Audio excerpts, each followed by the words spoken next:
Everybody, I'm Neil Cavuto, getting ready for the President of the United States in his first State of the Union address, an address that will not be attended by at least a dozen Democratic congressmen and women who, for various reasons, have better things to do. Nancy Pelosi, meanwhile, has urged that everybody behave tonight, those who are going to be there, and allow President Trump, I'm quoting here, his slobbering self. And I get to read on all of that with Steny Hoyer, the House Minority Whip. Mr. Minority Whip, very good to have you. Thank you for joining me. Good to be with you, Neil. Thanks. What did you make of her saying, allow the president to be his slobbering self? That doesn't sound nice.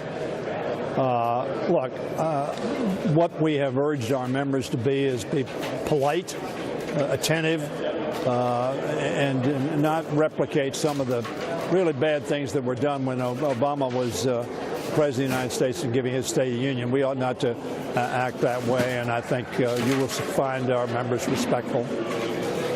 So you're talking about Congressman Joe Wilson at the time who shouted out, "You lie" to the president. Don't do stuff like that. Yeah, but at least you can argue at least he attended the speech. Well, you could argue that, but look, the President of the United States leads our country. We need to listen to him, whether we agree with him or not, and whether we support him or not. We ought to show him the respect that the office of the president is due. All right, so for those 12 colleagues of yours who are not coming, is that showing respect, or are they entitled to do whatever they want? They're entitled to do whatever they want. We never have, I think, either party have everybody present for one reason or another. But in any event, they're entitled to do what they want to do. All right.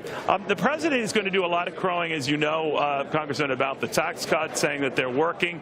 Nancy Pelosi has called it chump change, crumbs. But to a lot of folks, a lot of people think $1,000 ain't exactly crumbs or chump change. What do you think of that? Well, I don't think $1,000 is chump change, Neil. But when you compare it to what the upper 1% got, you're talking about $23 a week versus about $1,100 a week. It's ironic when Ryan, our Speaker, and the President, and very frankly, the Secretary Munchin said we're not going to give money to the upper 1% because they don't need it. The people who need it are the working people who are working hard, striving, and have tough time. No doubt, but a lot of them are getting that, right? A lot of them are getting it from these companies heretofore with thought to only benefit their shareholders. They've handed out bonuses and the like to almost 4 million Americans, likely more to come. Did you anticipate that? Because I talked to the White House, sir. They didn't even mention that. No, I did not anticipate it, Neil. I think it's good for the workers. God bless them. But what's going to be good for the workers is over time how they're treated with respect to salaries and benefits and retirement, health benefits. So the initial bump was a pleasant surprise to many, and that's good. But the fact of the matter is the distribution of the tax cuts, first of all, which create a huge deficit. That's going to be very bad for the economy, in my opinion, in the long run, notwithstanding their claim, it's going to pay for itself, the economy. Well, we've had deficits, right? We've had deficits. We had a lot of it under President Obama, maybe for perfectly sound reasons coming after recession, but both parties are guilty of deficits, right? Well, you know, you say both parties are guilty of deficits. Obama took over in the deepest recession we've had since the Depression, which means the deepest recession almost anybody alive in America has experienced. And the Republicans opposed the effort to get us out, the Recovery Act. All of them in the House voted against it. It worked. It worked better here than any place in the world. But you're not blaming the added $10 trillion in debt exclusively on Republicans, right? No, I'm not. But frankly, the economic policy the president is pursuing now with these deep tax cuts was the policies that were pursued in 2001 and 2002.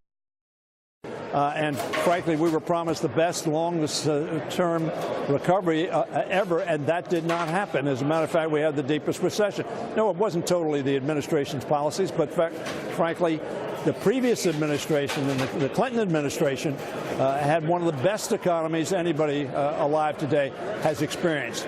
And the Republicans said his policies in '93 were going to bring the economy down and make it very hard for working people. It did exactly the opposite. So there's a substantial difference in performance, I think, between the Democratic administration and the Republican administration. But these We'll these companies could surprise you. You're open to that more and more investing tens of billions of dollars. Apple, $350 billion in the next 10 years. That could surprise you, right?